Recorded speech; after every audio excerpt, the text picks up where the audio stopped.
লোকে বলে চিরকাল কাহারও সমান নাহি যায়, কখনো সুখ কখনো দুঃখ আসবে।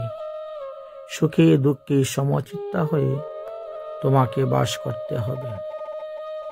এক ব্যক্তি বলছেন যে ভেবেছিলাম হাজারো কষ্টের মাঝেও সুখটাকে একটু খুঁজে নেব, কিন্তু কষ্টের মেঘগুলো এতই কালো যে তার মধ্যে সুখের আলোটা আর খুঁজে পেলাম না। সুখ পুণ্যের মাধ্যমে আসে, দুঃখ কষ্টের মাধ্যমে আসে। তুমি যদি অন্যকে দুঃখ দাও, তোমাকে একদিন দুঃখ পেতে হবে।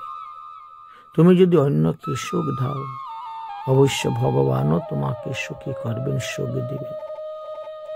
তাই কখনো কখনো এমনটা হয় আমাদের প্রারব্ধ কর্ম অনুসারে।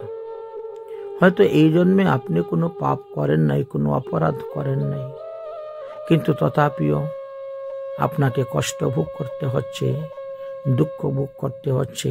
শত চেষ্টা করেও দুঃখকে সরাতে পারছেন না, কষ্টকে সরাতে পারছেন না।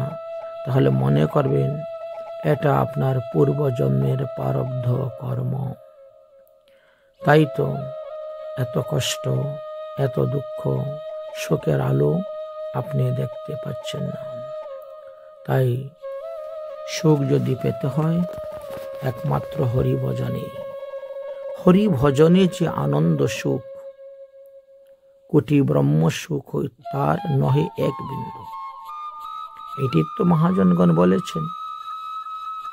তাই হরি ভজনের মধ্যেই সুখ পাওয়া যায়, কৃষ্ণ ভজনের মধ্যেই সুখ পাওয়া যায়।